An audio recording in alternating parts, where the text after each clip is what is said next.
And now, the Lowe Post. Welcome to the Lowe Post podcast live from New York City, New York, where the Toronto Raptors are ahead 1-0 in the NBA Finals. The Toronto Raptors, the team named because Jurassic Park was a popular movie in 1994 and they had purple jerseys with dinosaurs on them, are 3 wins away from the NBA championship. Yeah. Richard Jefferson, the last time we were on this podcast, you took me to task for declaring Pascal Siakam the most improved player in the NBA. Yes. Are you, sir, fresh off a 14 of 17 performance, are you ready to apologize to me for this incorrect argument, or are you sticking by it?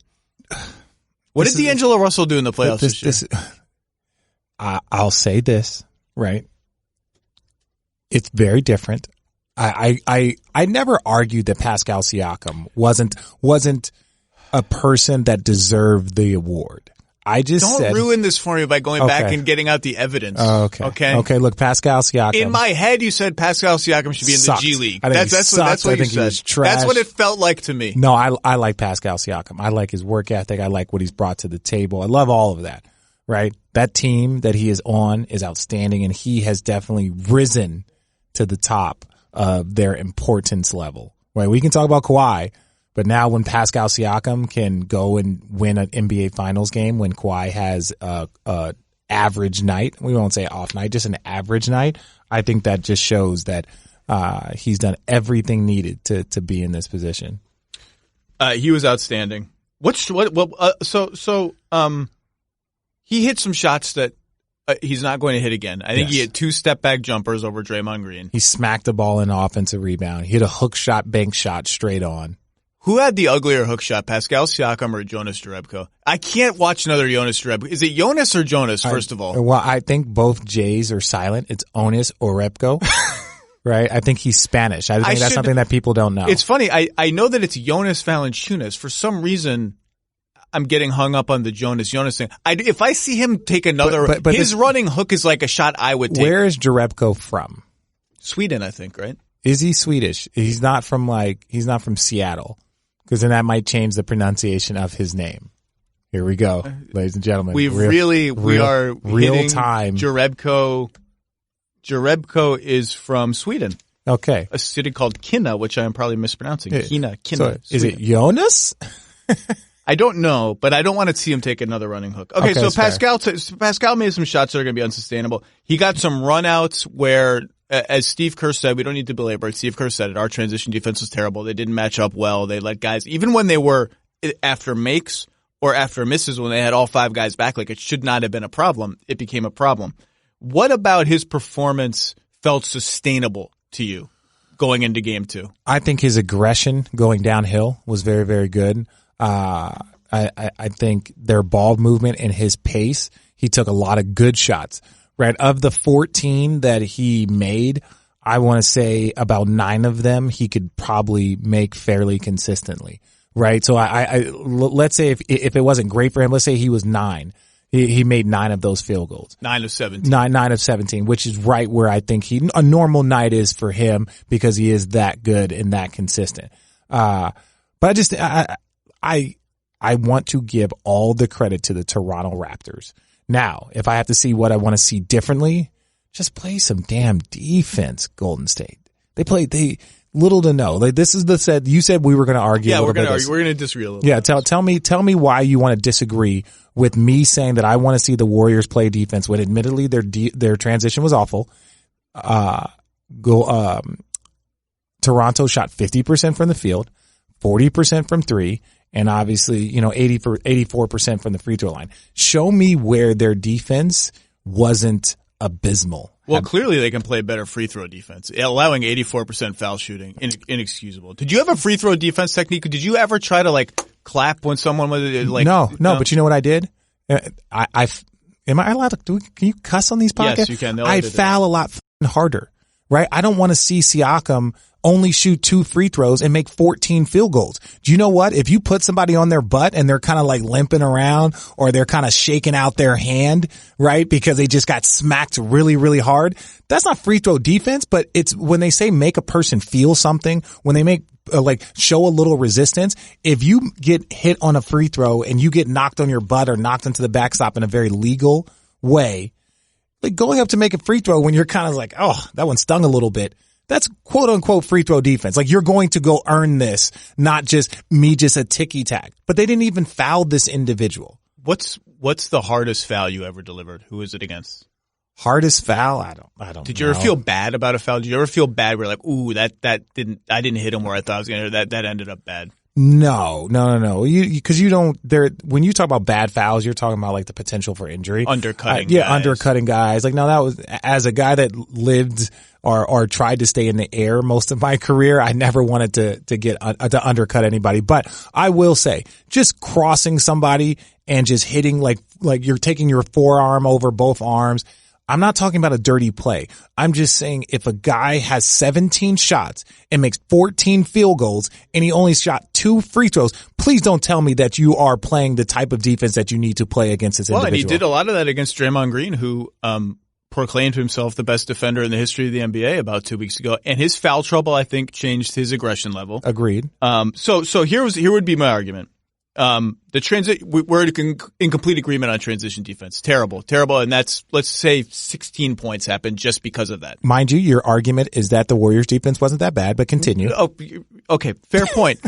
Touche. Okay. My argument would be so we spent a lot of time on the show talking about, this idea that did they help too much on Kawhi Leonard and let the other guys go off, or do they need to let Kawhi get his, or do they need to help even more? My point was that I thought their half-court defense was actually okay. I thought their half-court defense was good enough. Transition defense, awful. Siakam made some crazy, even his threes. I believe both of them were above the break threes, which you're gonna, like if he makes them, he makes them. It's like you're not gonna run him off those shots. I thought their half-court defense was actually not, there were a couple of rotations they didn't make to like Marc Gasol above the break, but like we're 2 weeks away from the Bucks not guarding Marc Gasol either. Like, this is not they defended Kawhi pretty well. Danny Green even made some contested threes. That one with Clay in his jersey. That's normally a Splash Brother shot. I don't think their half-court defense was that bad. I agree, right? There were some things in the half-court but let's be honest.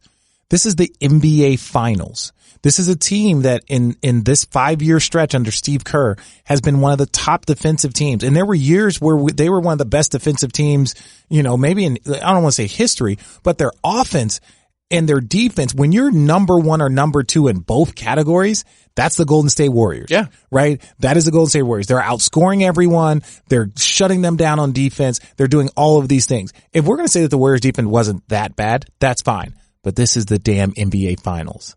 And you're shorthanded, and we're going to look at effort, like transition defense. They didn't play the type of defense that you expect from a shorthanded champion. Well, and the transition stuff was dumb, which is not like them. It's like, Clay wants to be guarding Kyle Lowry, so he just lets Pascal Siakam run. Like, they put Siakam on Clay for part of the second half, and so there's a cross match there, and Clay just gets a little picky about it, and you can't just let a guy run behind you. No. Or 3 guys run to Kawhi in like a kind of a static situation. Like Siakam's like, oh, nobody's on me. I'm just going to keep dribbling. Yeah. And your example is perfect. This is one of the strengths of the Warriors because they have all these cross matches of trying to grab Steph and who's going to guard Clay, and Draymond gets the ball out. And now you're just in a position where just go to the nearest man. Right? So that's been a strength. So that confusion that happens in transition is where the Warriors will oftentimes kill people because people are cross-matched trying to get to Steph or trying to get to Clay. And then all of a sudden you had Livingston get the dunk or Andre Iguodala gets a layup because people are spraying out to their shooters. So a strength for the Warriors, it was a weakness for them. Like trying to match up to different guys and allowing other guys to get open shots or layups. They didn't look sharp. Right? When we're talking about finals defense, that means that you need to be playing the best defense all year long. And that looked like an average defensive performance by them. I thought, back to Siakam, I thought this was a good Nick Nurse game. I thought it was a well-coached. I thought the Raptors were prepared to do some interesting things like the following. I thought on offense, they had Siakam moving all around the floor, and he spent a lot of time in the dunker spot. So the Raptors knew Golden State is going to blitz Kawhi on the pick and roll, which they did a lot. And so Marc Gasol is going to slip into open space, and he's going to get that ball, and he's going to have that moment where it's a 4-on-3, and he's going to have to make plays. And they set up the situation. It almost reminded me what Houston does with Harden, where they would have Pascal in the dunker spot instead of in the corner, and one shooter on his side of the floor. So that becomes a very tricky situation that all of a sudden your help gets complicated. There's not two shooters sitting there that you can set up in between, and your help is pretty easy. It's either the dunker or the shooter. Yeah, and you're kind of screwed either way. And they would post Kawhi, and Pascal would cut down from the 3-point arc into the dunker, and you could see the Warriors were not ready for that. Their help got confused. They left the wrong shooters open, and so it's easy to say, okay, so now the Warriors know that they're going to adjust and be ready for it, but the Raptors know that the Warriors know that, and they're going to have, I think there's a good cat and mouse game there. Yeah, but this is the same thing that we've talked about with the Draymond and Steph, right? So they blitz Steph in a pick and roll, you throw it to Draymond, and now in Marc Gasol, he's making a decision, right? Do you stay to Clay? Do you have Iggy or Livingston in the dunker, right? Because those guys aren't going to space out to three. So they almost took a page out of the Golden State book. And even with that's a good point. Yeah, even with all of that, it's a very, very difficult way to guard. That's why the Golden State Warriors were the first ones that kind of do it. And I love what Marc Gasol did. I love the way he played, but I still stand by it. It's, you need to be more aggressive. The lack of free throws for Siakam is something that I find very, very upsetting. And again, you can go into depth. You can't just take a hard foul on somebody when you're shorthanded already. If Draymond is on the bench with foul trouble, or Clay or any of these guys. So that's, again, it forces you to be a lot more conservative with your fouls, a lot more conservative with your aggression, and it showed. Yeah, everyone is sitting there bemoaning that they have these lineups where Steph is the only good shooter on the floor and Clay's the only good shooter on the floor. Well, that's been the case the whole playoffs. Since Durant got hurt. Yeah, and they don't have shooting. Ladies and gentlemen, we're talking about the number one and number two shooter. Well, the number one shooter of all time, and another guy that it could be either two or everyone has universally top 5 shooters of all time. So don't say you don't have enough shooting. Steph makes up for 2 different shooters. Yeah, Steph is like 3 shooters. Yeah, he's like 2 shooters. Clay is like 2 shooters, right? Because their movement, their transition, their ways to knock down shots in every way that's ever been created, right? You only need 2 of those guys. Well, so that was my other thing I was going to say about Nick Nurse. So everyone knows the Warriors have all these non-shooters on the floor. That's been the case the whole playoffs, particularly since Durant got hurt. Everyone knows you're not going to guard them. Mm-hmm. Everyone knows how the Warriors are going to respond to you not guarding him. They're gonna, you don't guard Draymond, he's gonna hand off, and Clay or Steph is gonna shoot. I actually thought the Raptors, when they put Kawhi on Draymond, which they did more in the second half, I thought the whole point of that was going to be they're going to switch. They're going to switch. They actually switched much less than I thought they were going to all throughout the game. Even the off-ball stuff with Clay and Steph running around, Steph and Clay got some threes where they probably should have switched, and they didn't. And even, again, when Kawhi was on Draymond and they would run Steph Draymond pick and roll, they didn't switch, even toward the end of the game. I think that might have surprised the Warriors a little bit. It surprised me. And again, it's easy to say now they have the switch card in their back pocket. Are the Warriors going to be prepared for them? Not. I just think Nick Nurse was a little ahead of the curve last night. Well, yeah, he's ahead of the curve, and that's one of the things that we like about Nick Nurse is that even his game to game adjustments in the last series against Milwaukee, right? They just kept getting better, and you're going to win a championship. Your in-game adjustments and your game to game or series to series adjustments have to be on point. But let me say this about the Warriors. This is the best team that they have played, right? This is the best team that the Toronto Raptors is the best team that they have played. Yeah. Their defense is far better than Houston. Their defense is far better than Portland. And it's not a knock on those 2 teams, but the Toronto Raptors would have beat Portland pretty handily. They would have beat Houston, in my opinion, right? So you look at that, and now the Golden State Warriors are going against a completely healthy. I know they got a newbie that should be coming, right? But they might play game 2. Yeah, exactly. So they have a full roster, and you're missing if Andre Iguodala you've had a lot of roster issues and a lot of health issues, and you're going against the best team that you've played all year long that is fully healthy. You can say Kawhi's a little hobbled, but give me a hobbled Kawhi versus, where the leading scorer for the Golden State Warriors is, and that's sitting on the sideline. Yeah. And the injury issues you're talking about, they did a great job of helping off those guys who are bad shooters, but somehow not giving up the stuff that most teams give up when they do that, recovering at the right time. They were just the Raptors were super in sync on defense, living in that in-between world where you're helping, but you're not just abandoning guys and you're snapping back into not helping at the right time. And I just don't know. Like, they just are a really good defensive team. Great defensive team. Clearly they're mentally connected and the chemistry is there and they scheme. They know what to do. Like, I don't think the Warriors can just count on them playing a worse defensive game. I don't think that they can expect that. This is a really good defensive team with good personnel, smart personnel, make the right reads, connected. Zach, we're 100% in agreement. We can't count on them to play a worse defensive game, right? So let's say that. So if we're looking at this game from okay, which side can improve their offense, their defense, or this? I don't know how much more the Toronto Raptors can improve their offense. You could say, yes, Kawhi can get going, but even if Kawhi gets going, that means that there's less shots for other guys. And if you get 20 points from Marc Gasol, if you get 32, was it 32 or 34? Pascal? Yeah, from Pascal. It was a lot. It was a lot. It was, if you're 32. 32. If you're 32, 8 and 5, by the way. 32, 8, 5 is steal and 2 blocks. Yeah, like if you're getting that type of activity from those guys, you're going to say offensively, I don't know how much better the Toronto Raptors can play, right? Then their defense is always going to be consistent because that's who they are. Now the Warriors, where can they improve? I think offensively they were fine. 28 assists on 34 field goals. That's who they are. That's impressive. Let's talk about that. But then the flip side of it is like their defense can improve quite a bit, right? We can talk about transition. The half court, you're like, okay, it wasn't that bad in the half court, but there was a lot of shots hit by guys in Toronto that just made their half court percentage probably go up. The Van Fleet shot, some of the shots by Pascal. At the same time though, the Warriors offense, half court, they did nothing. They couldn't do anything. I think it was like 80 something points per 100 possessions, which is nothing.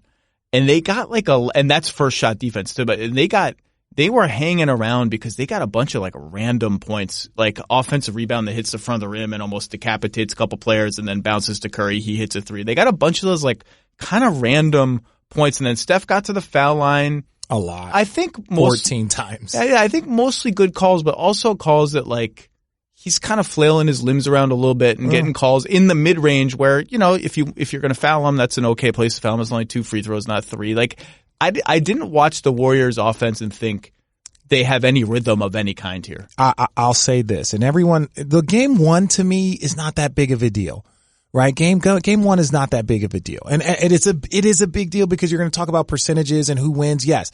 But game 2 lets me know what the series is going to be.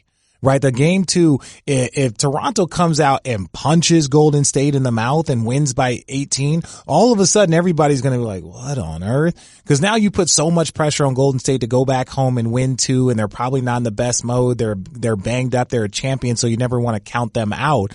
But let's look at some of these daggers that were hit, right? 30 seconds ago in the first quarter, you had Danny Green hit that 3 that was ridiculous.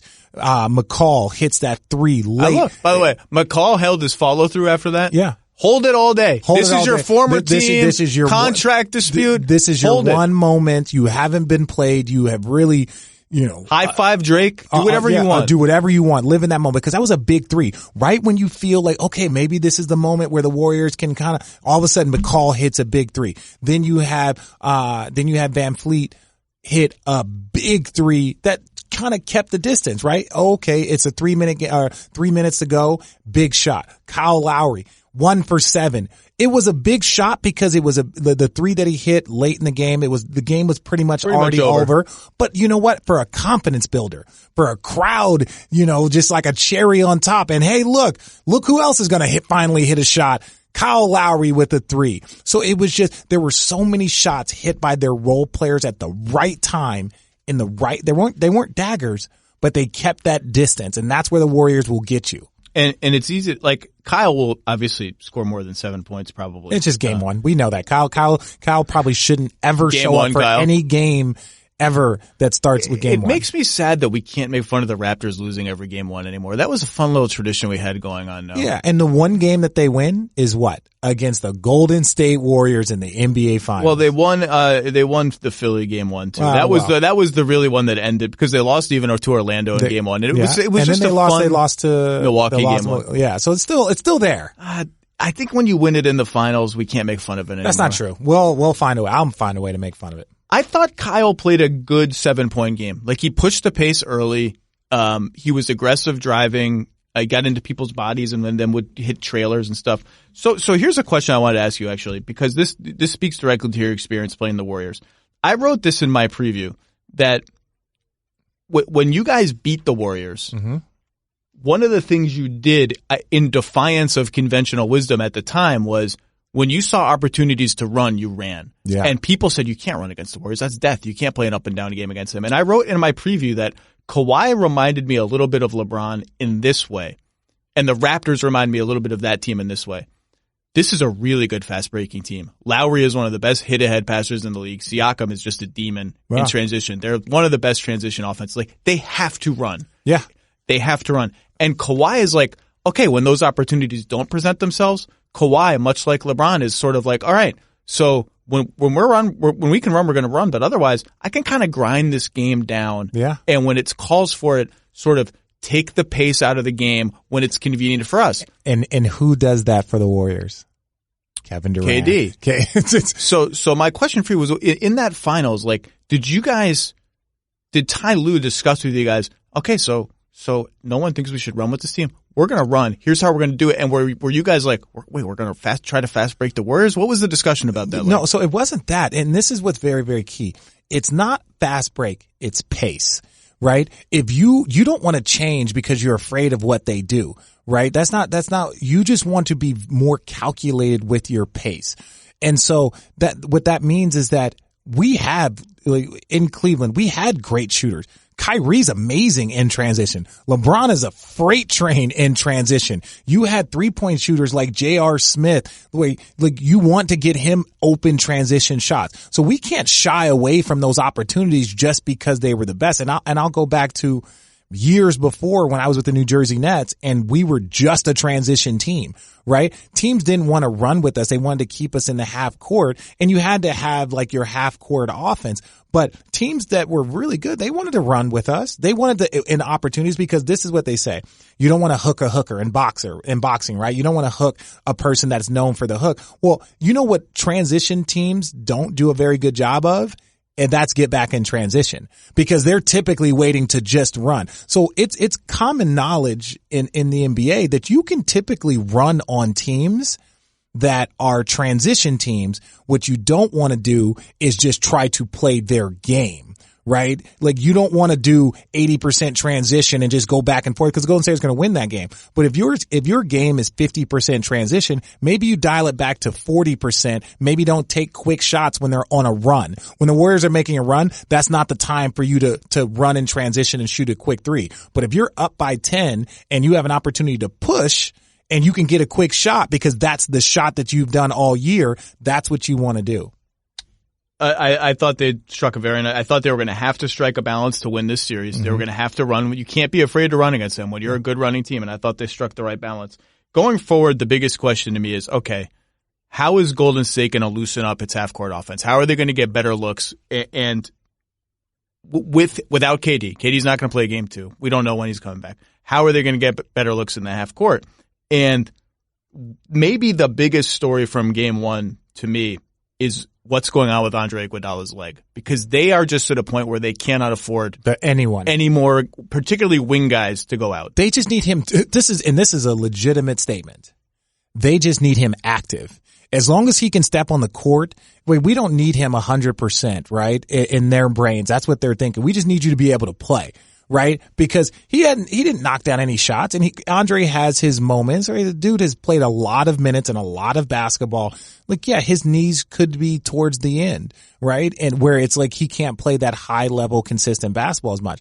But at least if he's on the court, he's a great decision maker. He's an above average defender. He's got length. He's got a lot of things that he contribute to the game. But if he's not even on the court, now you go next man up, but you're running out of next men. There's an then now you're talking about foul trouble becomes more of an issue, right? All of these things start to become, start to accumulate for the Golden State Warriors. So, and so I know I'm supposed to be talking about offense, but if Andre, I mean, he's by far their best option on Kawhi until KD comes back. And if he's, it's one thing, as you said, they just need him active, but if he's active and he's not up for that, then you're getting into a situation where Klay has to guard him. And Klay's a tenacious defender, really, really good, underrated strength.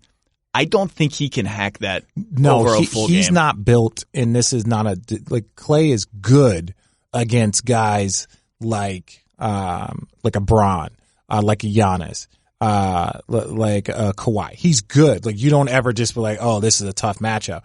But he's great against smaller guys, right? Like smaller, quicker guards. You want him to guard Chris Paul. You want him to guard James Harden. You want him to guard Kyrie Irving. Like, he's going to do a solid job on those guys. At least a respectable job as far as anybody in the NBA. All of these guys can go for 40 or 50. But I think Andre Iguodala has that strength and that size and that athleticism. And the arms. Like, he gets those arms into passing. He can be guarding a guy like Kawhi and still get his arm in a passing lane in a very annoying way, which is a rare skill. Yeah, and so like that's what you're saying from Andre Iguodala. Like, we need you at the top of the key, kicking it off to different guys, coming off like Klay and Steph, and we need you to defend. I don't really worry about whether or not you have the explosion for a dunk or a three. We just need you active because we don't have many bodies right now. And I think, again, if that Kawhi only kind of scratched the surface, I think, of what he can do against this team, particularly against the Klay matchup. And they ran a couple of those sets where they would have Van Vliet screen for him in the corner, and they didn't get anything out of that because the screens weren't good, the timing wasn't good. But like, as soon as that gets a switch, you're done. Well, and let's not ignore the fact that Kawhi could be laboring. Could be. Right? Like, you're right. And we won't know. And you wonder if, as this series progresses, does more time allow for more rehab and for Kawhi to get healthier?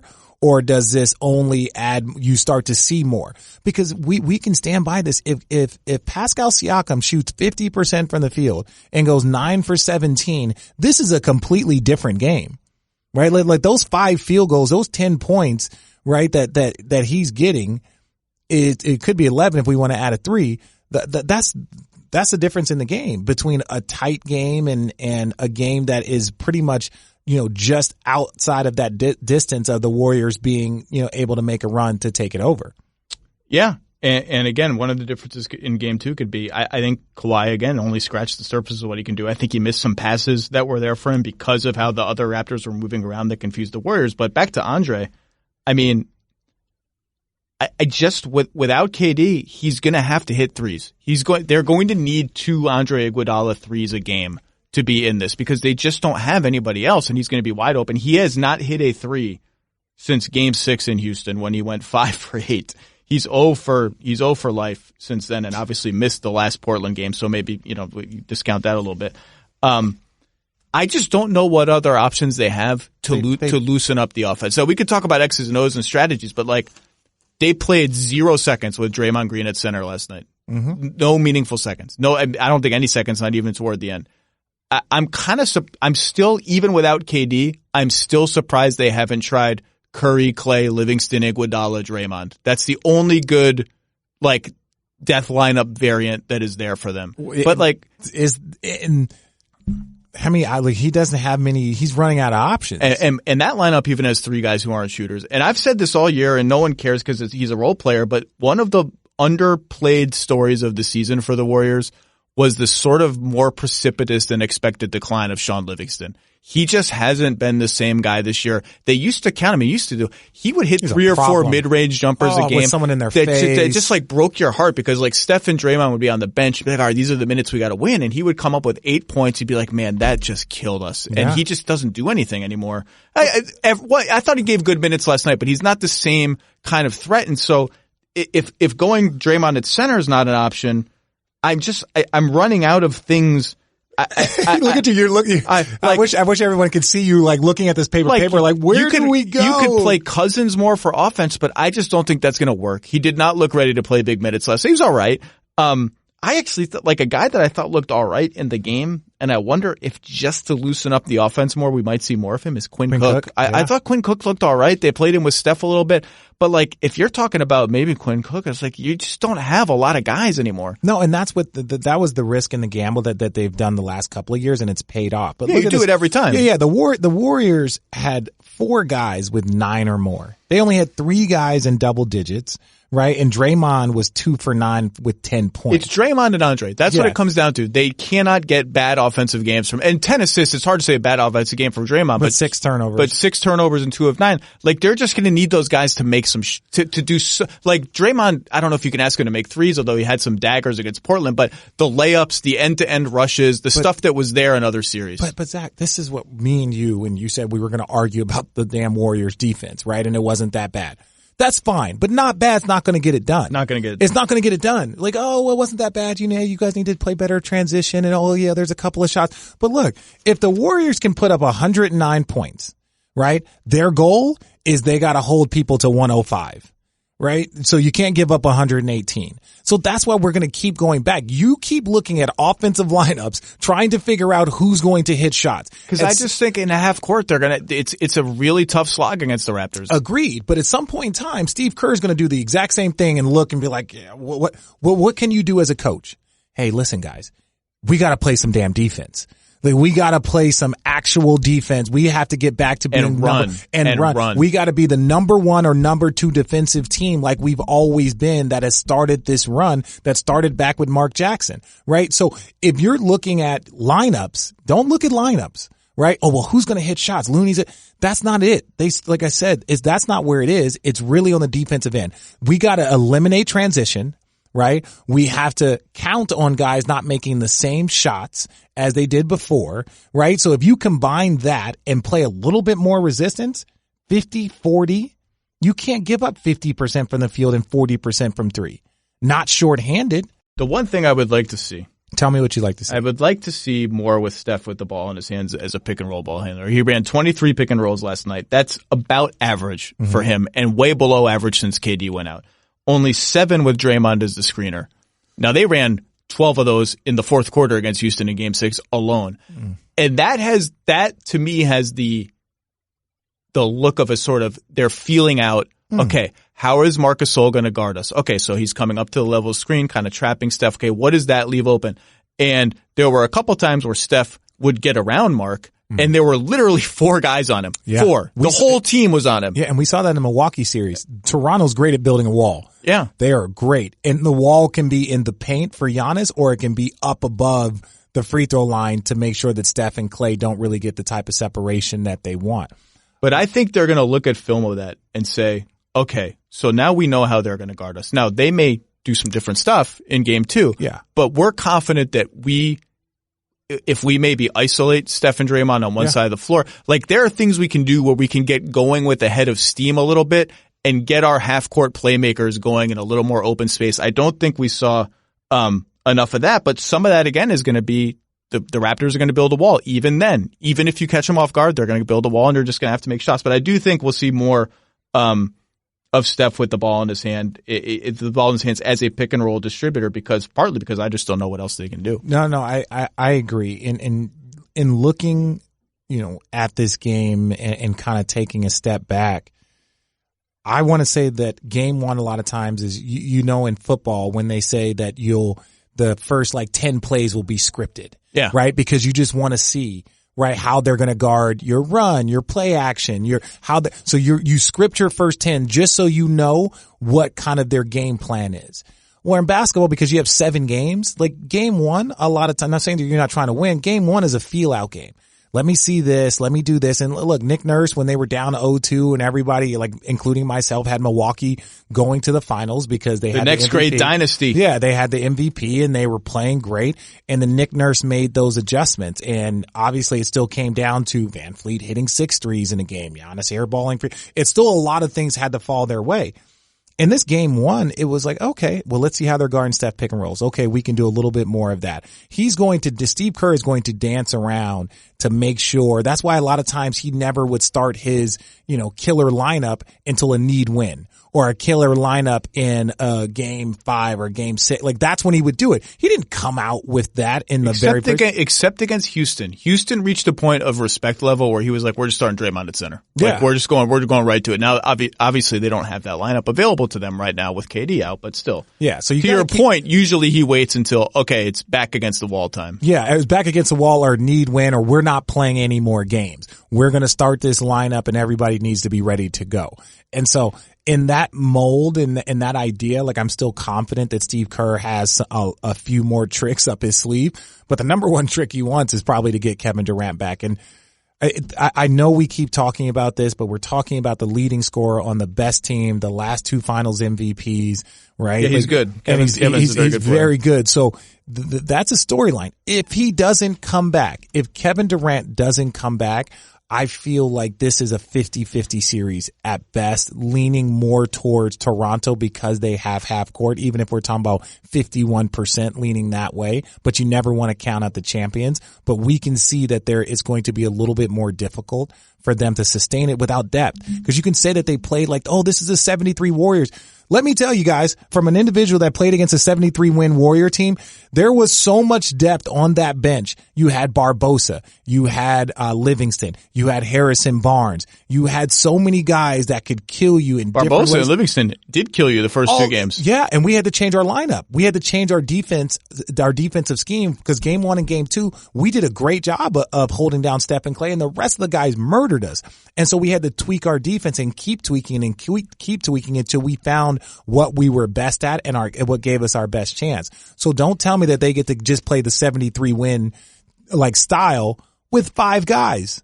No, that 73 win style was with 10 guys. And that's something that I don't think enough people, really, really understand. And this is what you said before where you alluded to this. In signing Kevin Durant, they made a decision. We're sacrificing all of our depth for another star.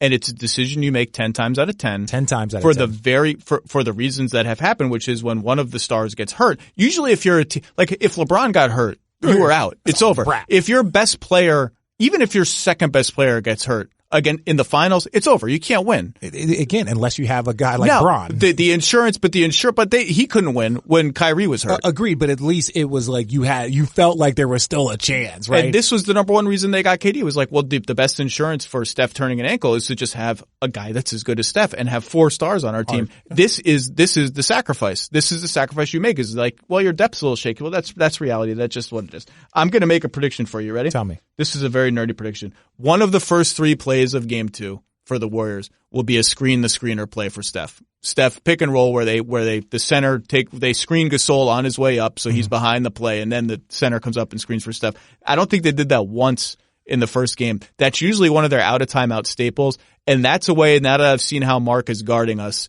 Well, okay, now we have to screw with his rhythm a little bit. We have to hit him a little bit. I'm going to say if one of the first 3 plays is that, and I will be watching just with that on my. Can I say something else that's Please tell me irritating to me? Yeah. No, this is something that's irritating to me. Did I do it? No. Okay. It's not irritating to me. I just keep hearing and reading that Masai Ujiri's bold gambles are being paid off. This is Masai Ujiri threw his chips in rolled the dice, threw his chips in, and it's paying off.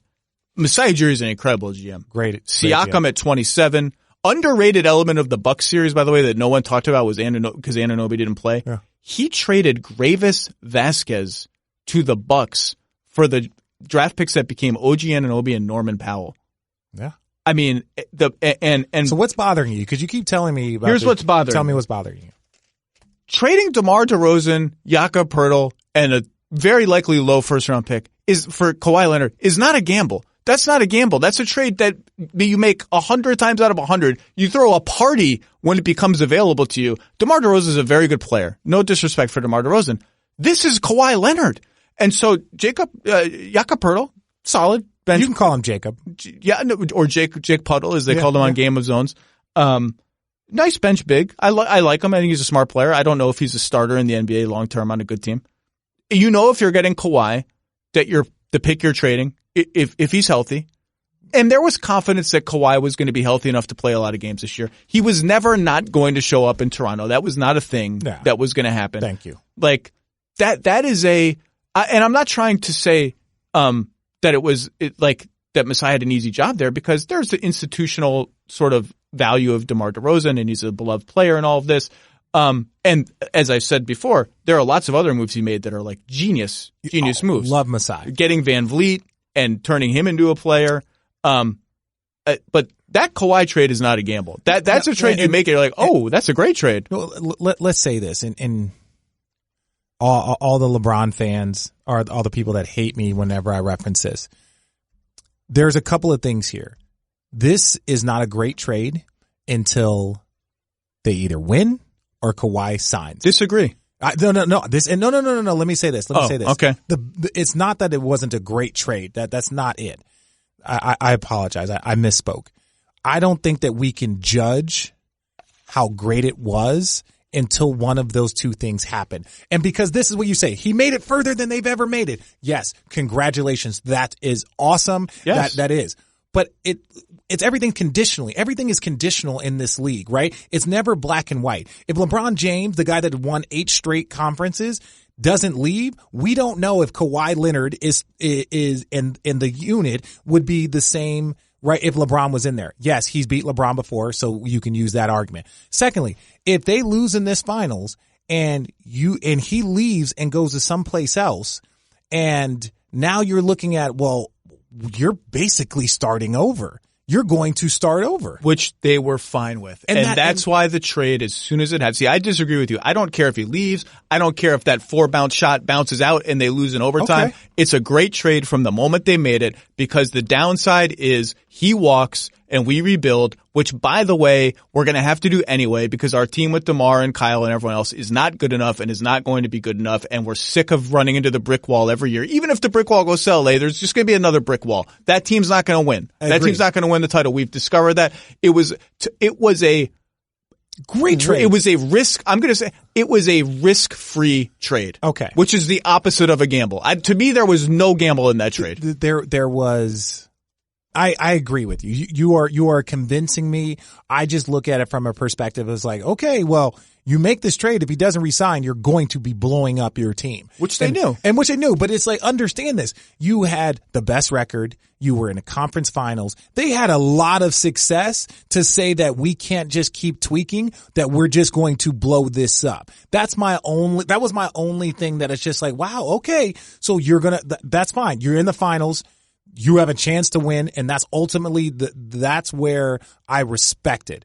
But then the flip side of it is like, if that ball doesn't bounce in and it's done and he leaves, you're now starting over. And we know this. Starting over for franchises could be 5 years. It could be 10 years. That's the only issue. You look at great franchises like, and again, Masai is a stud. I've known him since his Denver days. Have you really? Yeah. Cause Josh Kroenke, I've known Josh for a lot of years, so I spent a little bit of time up in Denver, so I've known Masai for years.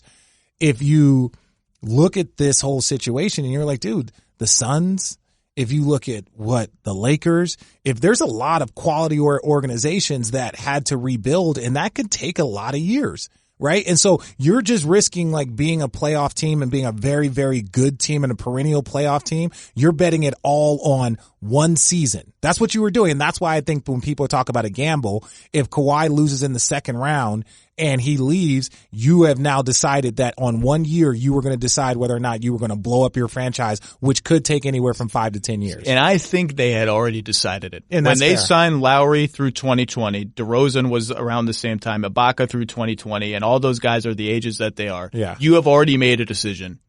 That's the expiration date of this team. And one way or another. Now, if Kawhi resigns, everything changes because then Kyle has to stay longer term. My guy Siakam, Siakam might get the max this summer in an extension. It's crazy how good he is. I guess I'll tell you this. The starting point for his agent and the ending point for his agent is going to be the max. That's it. Yes, either give me the max or we're going to free agency. That's it. Yeah. Some guys, there are guys who will trade, some money for security, right? Particularly when you haven't got the big contract before. So I shouldn't say max or nothing, but if I'm his agent, it's max or nothing. I'm saying max and call me back when you're ready to do that. Okay, so is he a restricted guy this year? He will be if he does not sign his extension. He'll be restricted after next year. After next year. See, for Toronto, it's like, hey, you're going to be restricted next year. We'll see you next year. Well, you know what we want to see? We want to see you make an all-star game. We want to see you double up this performance, because the only thing that could happen, because this is the thing about Max, the only thing that you can do from there is go down. Right? So let's say that he comes back next year, has a solid season. Let's say Kawhi returns, and let's say they have a solid season. Maybe he, I don't want to say devalues himself, but maybe that number is under the max, right? Maybe teams look at him as, he's still a role, he's still a secondary, third option. Yeah. So his agent should be starting at max, but understand max is the starting point. And that means that you can go down from there. So if you have him for another year, you're not offending him by letting him hit for restricted free agency. That's your best bet to keep him for less than his value of the max. So I think that the Toronto Raptors are in a very, very good position to possibly get him for less than the max, because he's got to repeat this performance. I want to say two other big picture things about this series. Number one, there's a lot of doom and gloom about the Warriors, and were they lucky to even just lose by 9? They need KD. I have so much respect for this core. They're going to come out like a house of fire in Game 2. Yeah. They're going to play hard. They're going to play smart. They're going to make all these little adjustments here or there, but like the bigger, they don't need to. They are champions. Legends. Write them off they're legends. Assume a 2-0 deficit at your peril. Yeah, write them off at your peril. Yeah, this generation, they are legends. The second thing is, so all this stuff about whatever. This is Steph and Klay and Draymond, and even if that's all they got, even if they're going with the war with those dudes and Kevon Looney trying to get random lobs and Andre Iguodala on one leg, watch them go out and win Game 2, because they can do it. The second thing is, you can speak to this as a player.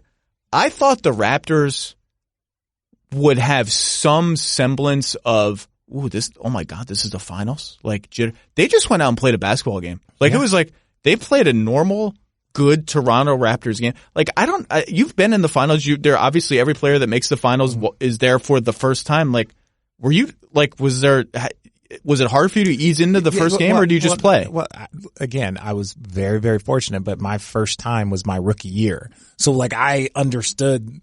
And I went from the NCAA final, where you're playing in a single elimination game in a national championship, to my first year going straight to the NBA finals against the damn Lakers in the 3-peat. So it was like, and then my next year was against San Antonio. So my finals experience is different, because that's really all I knew for 3 straight years. Who did you have guarding Shaq in this series? Todd McCullough? No one guarded Shaq. All of us. That was when Shaq. Like, people who are younger who don't understand. Like, you don't Shaq, understand. Before they really allowed you to play illegal defense and zones and all this stuff, like, there was nothing you could do. And this is what I want to say about when people talk about the Warriors and the 97 Bulls and all of the other stuff.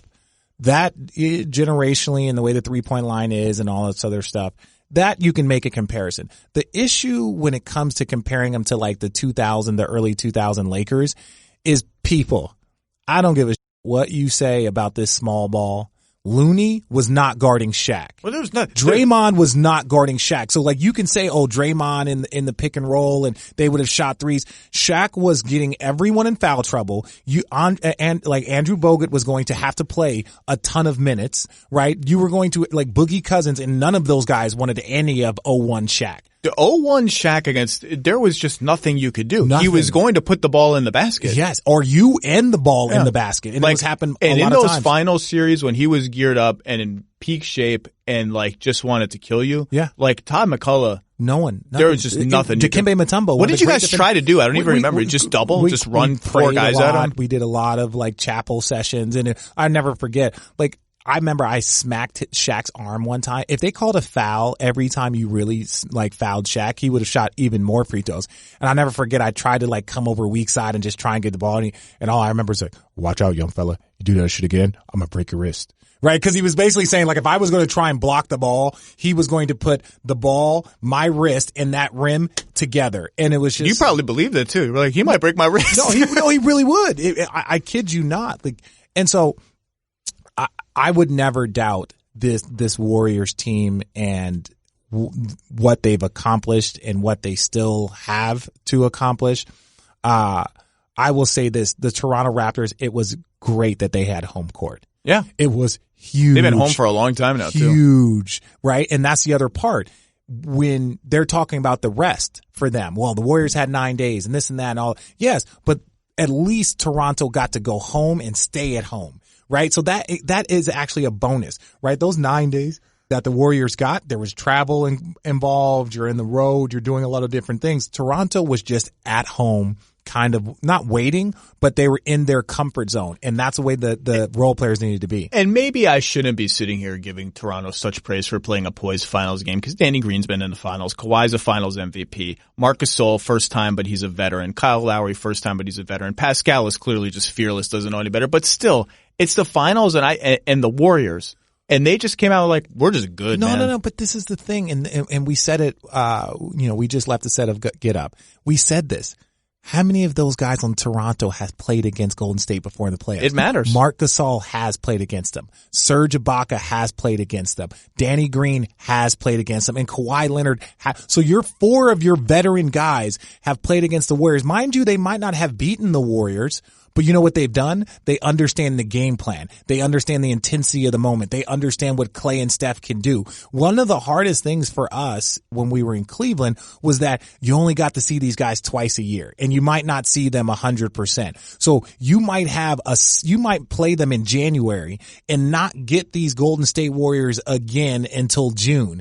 That's a big gap to be playing against one of the great teams in history. And in January, you don't know what you're getting. Someone misses a game, this and that, And that was the thing. Remember when, Serge Ibaka and them were up 3-1, right? So he's played against the Golden State Warriors 15 times in the last, 3 seasons, right? Or whatever it is. So they've played a lot of games. And so not saying that it gives you a little bit advantage is not right, but it helps with your preparation.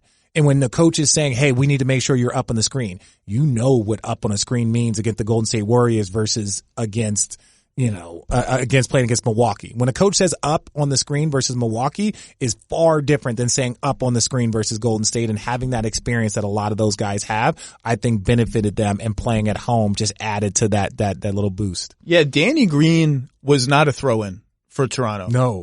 But I wonder if they even thought about the value of the extra value, and I tweeted this before the series of they're not just acquiring Danny Green, they're acquiring the chemistry that Danny Green and Kawhi Leonard have together as teammates.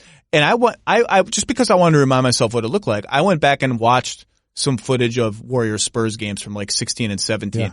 And you see, when you watch that and you watch them defend the motion offense, it jumps out at you right away. You just need to watch it for 5 minutes. Oh, Kawhi and Danny Green have done this a lot. They've been in the position where Kawhi's chasing Clay around a Steph pick, and they're talking and they're switching. And by the way, you rewatch those games, Kawhi is pointing and yelling and talking. We think of him as a robot. Against the Warriors, he and Danny Green are talking to each other, and that has to matter. It has to matter. I'm telling you this from experience. It does matter. It 100% does matter being in the trenches with somebody.